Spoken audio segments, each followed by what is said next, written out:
Olá, sejam muito bem-vindos a mais uma meditação da Palavra de Deus. Dentro do nosso propósito, desafio de 40 dias, está escrito. Nós começamos no dia 1º de janeiro e hoje já é o dia 7 de fevereiro. Faltam dois dias mais para acabar o nosso propósito. Olha como passou rápido, né? No domingo, dia 9 de fevereiro, esse propósito ele vai se encerrar, né? Mas o nosso propósito de ler a Bíblia todos os dias, ele não pode parar, né? Nós temos que ler a Bíblia todos os dias do ano.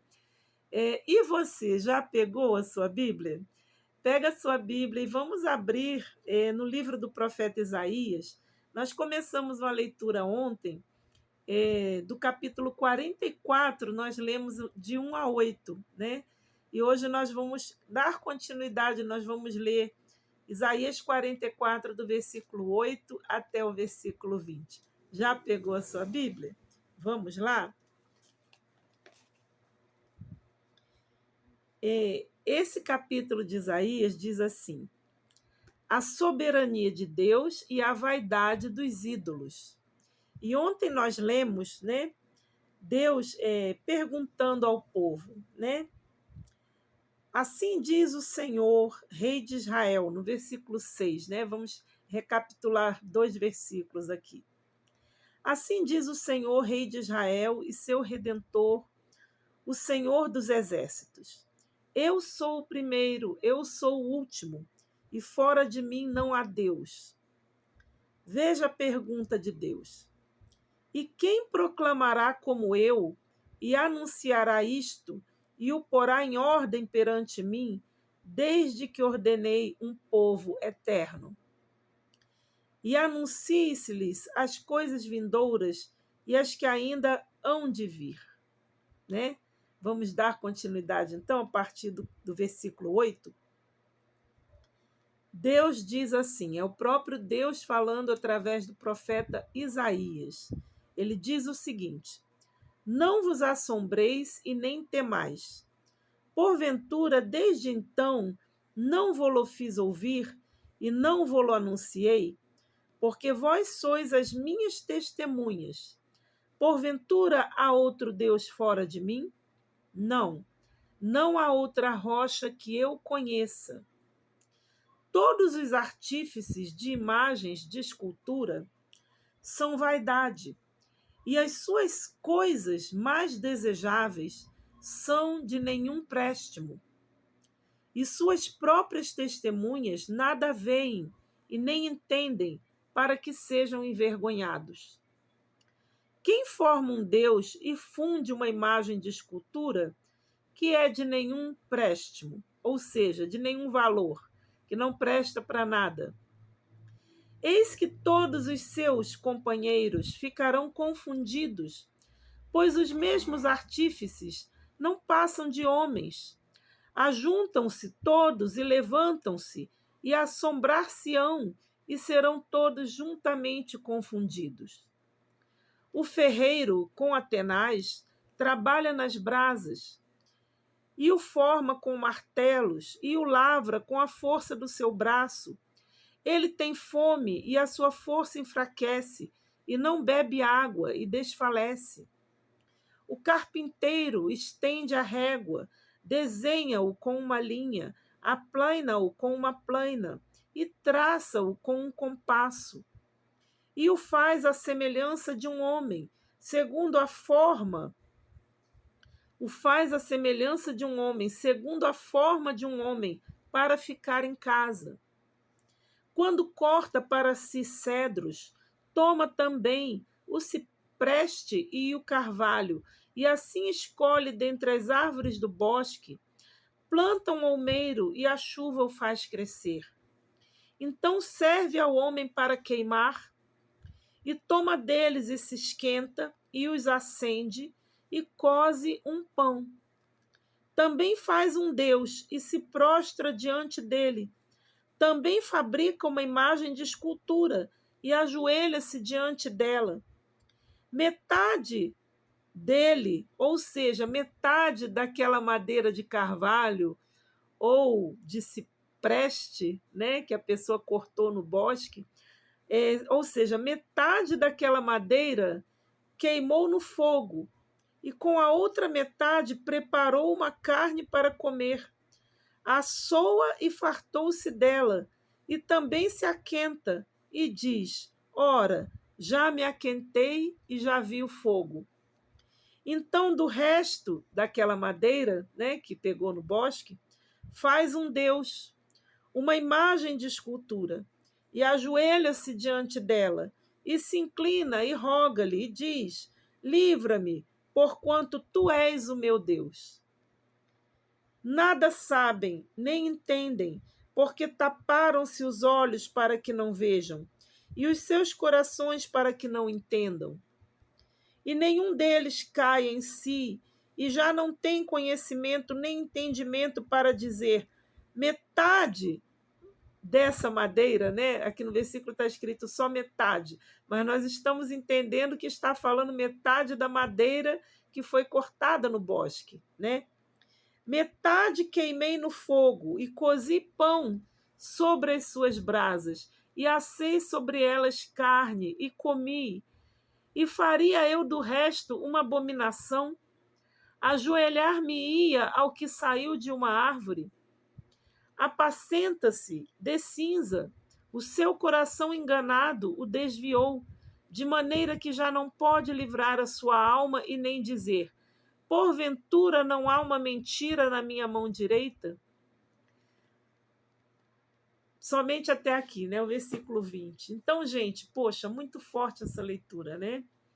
A gente entende que Deus, ele está ali conversando com o homem, levando o homem a meditar. Ou seja, a meditação já está aqui. Não tem muito mais para a gente meditar. Olha a meditação que Deus fez. Deus conversando conosco. Ele disse assim: vê se faz sentido isso. O ferreiro trabalha nas brasas, né, o ferro, para fazer uma imagem de escultura fundida em ferro. O carpinteiro vai no bosque, corta uma árvore, pega um pedaço de madeira, corta na metade.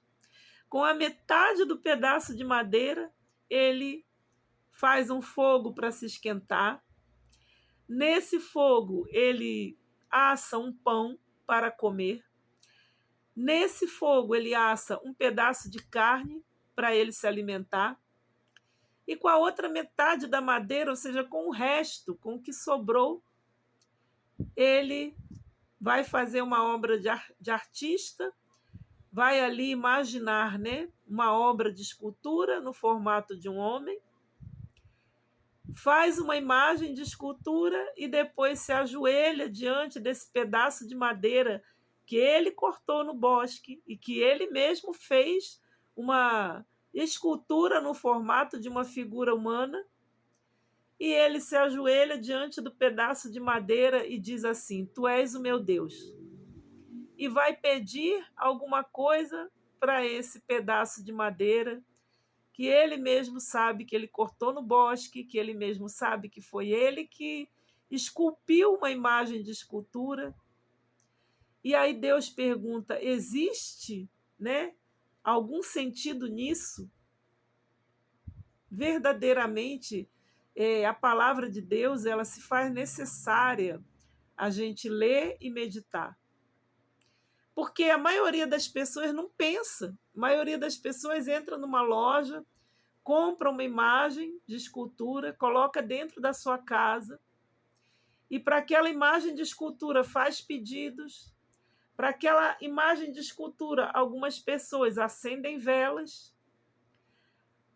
Algumas outras pessoas fazem rituais de superstição.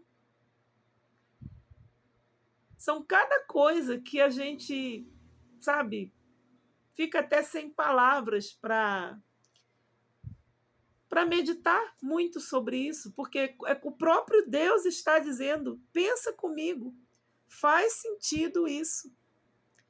Não seria lícito você meditar quem foi o Deus que criou essa madeira nessa árvore que cresceu no bosque?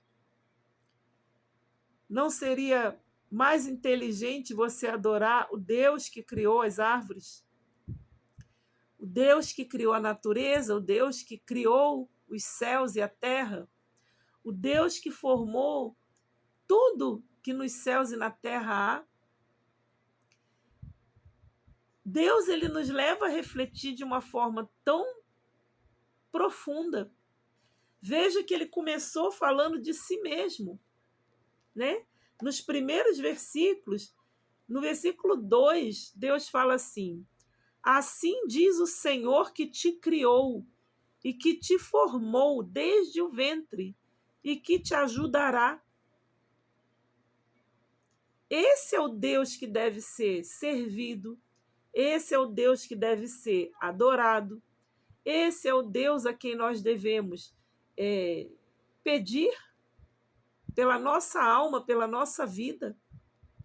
Veja que Deus, aqui no versículo 2, ele ainda diz assim: eu sou o Deus que te ajudará. Não temas, ó Jacó, servo meu, porque eu te escolhi. E Deus ainda escolheu esse ser humano fraco, falho, cheio de limitações, cheio de inconsistências, cheio de incoerências. Esse ser que entra na floresta, corta uma árvore, com metade da árvore ele assa um pão, assa uma carne, faz um fogo para se esquentar, e com a outra metade ele faz uma escultura e se ajoelha diante desse pedaço de madeira e diz assim: você é o meu Deus. Gente, como Deus tem paciência conosco, né? Eu fico maravilhada e eu fico assim impressionada com o amor de Deus pelo ser humano. Deus não desiste de nós. Deus não desiste do ser humano. Muito pelo contrário, ele leva o ser humano a refletir nas suas incoerências e, quem sabe, caindo em si, esse ser humano se volte para Deus, se volte para o único e verdadeiro Deus. Veja o que Deus diz no versículo 6. Assim diz o Senhor, Rei de Israel e seu Redentor, o Senhor dos exércitos: eu sou o primeiro e eu sou o último, e fora de mim não há Deus. E ainda assim nós vemos os seres humanos, eu costumo falar muito isso, né? Batendo cabeça para cá e para lá, perdidos, né? Totalmente perdidos. E o que mais esse Deus poderia fazer a não ser enviar o seu filho, o seu único filho ao mundo, para que o seu filho trouxesse a palavra de Deus a nós, na esperança de que o ser humano cresce dessa vez. E ainda assim, o ser humano, na sua rebeldia, rejeitou mais uma vez o amor de Deus, rejeitou o Filho de Deus, ao ponto que o Filho de Deus foi crucificado, foi pregado numa cruz, morto, e ainda assim ali estava a maior prova de um Deus apaixonado por nós, um Deus que ele deu o seu único filho para que todo aquele que nele crê não pereça, mas tenha direito à vida eterna. E como nós lemos lá no Evangelho de João, né, onde tudo começou, quando nós começamos esse propósito, nós começamos lendo o Evangelho de João. Vamos relembrar o Evangelho de João, capítulo 1, que diz: no princípio era o Verbo, e o Verbo estava com Deus, e o Verbo era Deus. Ele estava no princípio com Deus.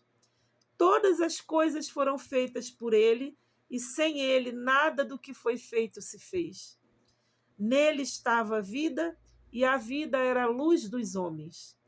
E a luz resplandece nas trevas, e as trevas não a compreenderam. Muito forte, né? Nós lemos lá no capítulo 3, João 3,16, essa palavra, né? Porque Deus amou o mundo de uma tal maneira que deu o seu Filho unigênito, para que todo aquele que nele crê não pereça, mas tenha a vida eterna.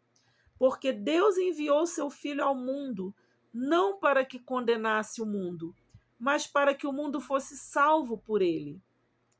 Quem nele crê não é condenado, mas quem não crê já está condenado, porque não crê no nome do Filho unigênito de Deus. Versículo 19. E a condenação é esta, que a luz veio ao mundo, e os homens amaram mais as trevas do que a luz, porque as suas obras eram más. E não é isso que nós vemos acontecer ainda nos dias de hoje? É mais fácil as pessoas fazerem uma imagem de escultura. Ainda hoje isso acontece. Você vê que é mais fácil as pessoas fazerem uma imagem de escultura da sua imaginação, do seu entendimento e dizerem: essa imagem de escultura é o Senhor Jesus. E dobrar o seu joelho diante de uma imagem de escultura que foi imaginada por um homem, porque ninguém sabe como era o rosto do Senhor Jesus. Ninguém sabe como eram seus olhos, ninguém sabe como era o formato do seu rosto, ninguém sabe.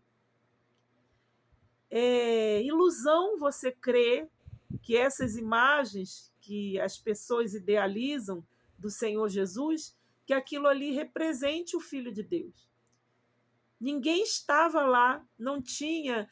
Você vê que coisa linda, não é maravilhoso a gente meditar? Por que será que o Senhor Jesus nasceu num tempo em que não existia máquina fotográfica? Por que será que o Senhor Jesus escolheu nascer em um tempo que não existia câmera para filmar? Por que será que o Senhor Jesus escolheu nascer em um tempo que não tinha tecnologia? Isso não leva você a pensar? Porque ele, sendo Deus, ele poderia ter nascido em qualquer época da humanidade. Porém, o maior desejo de Deus foi que nós jamais fizéssemos uma imagem de escultura para adorar. Mesmo que alguém diga, essa imagem de escultura representa o Senhor Jesus. Jesus não se agrada disso, nunca se agradou. Deus, ele foi explícito em seus mandamentos. Quando ele apareceu ao povo de Israel, ele se manifestou por meio de um fogo e uma voz que falava no meio do fogo. E Moisés fez aquele povo refletir. Vocês jamais viram a face de Deus. Deus não se manifestou para vocês no formato de um rosto, porque Deus não queria ser adorado através de uma imagem. Deus proibiu que o ser humano fizesse imagens de escultura para adorar, se curvar perante elas. Talvez você está me ouvindo e você para refletir um momento e diz assim: pois é, Raquel, aqui em casa eu tenho uma imagem de escultura, de barro, de madeira, de ferro, não sei, que ensinaram para mim, me falaram que ela representava o Senhor Jesus. E aí eu te digo, Deus não se agrada disso. Deus aqui, ele está nos levando a refletir. A quem nós devemos adorar? A palavra de Deus diz que os verdadeiros adoradores adorarão a Deus em espírito e em verdade. Reflita sobre isso, tá? Nós estamos acabando essa meditação. Como eu sempre digo, ore, fale com Deus, peça para o Espírito Santo te explicar melhor essa passagem. Leia novamente, né? Você vai ler no livro do profeta Isaías, o capítulo 44, do versículo 1 até o versículo 20. Deus vai falar melhor com você. Pergunte para Deus. Pergunte para Deus. Ele vai te responder. Pergunte para Ele. O que você deve fazer com as imagens de escultura que você tem na sua casa? Ainda que você tenha aprendido pela tradição da sua fé que elas representam o Filho de Deus, ou elas representam os apóstolos de Jesus, ou elas representam, não sei, né? Creia que Deus não se agrada de adoração de imagens feitas por mãos de homens. Faça essa pergunta para si mesmo. Olhe para essa escultura que você tem em casa e pergunte: quem foi que fez essa escultura? Foi as mãos de um homem igual a mim? Pecador igual a mim? Sem conhecimento da palavra de Deus igual a mim? Então, por que eu devo me ajoelhar diante de um pedaço de madeira ou um pedaço de barro esculpido ou ferro torneado? Que seja de ouro a sua imagem de escultura, que seja de prata. Diante de Deus, ela não tem valor nenhum. E pior do que isso, Deus a chama de abominação. A abominação é algo terrível perante os olhos de Deus. Uma abominação é algo maldito e odiado pelo próprio Deus. Pense, tá? Foi forte essa meditação, né? Mas nós estamos chegando ao fim dos 40 dias e eu creio que essa reflexão é a reflexão que o Espírito Santo quer trazer ao nosso coração. Adorar somente a Deus. E Deus nos deixou o seu Espírito, o Espírito Santo, para habitar dentro de nós, para nos dar o entendimento da sua palavra. E se existe algo que nós precisamos, é dessa palavra. Lembre-se, onde tudo começou, nosso estudo. No princípio era o Verbo, e o Verbo estava com Deus, e o Verbo era Deus. Ou seja, esse Verbo é a palavra. E a palavra de Deus é Deus. Você quer servir a Deus? Você quer adorar a Deus? Leia a sua palavra todos os dias. Estude, medite. Busque a Deus na sua palavra. E você vai ver coisas extraordinárias acontecerem na sua vida. Amém? Amanhã estaremos aqui com mais uma meditação do nosso propósito. Está escrito. Então, eu vejo você amanhã.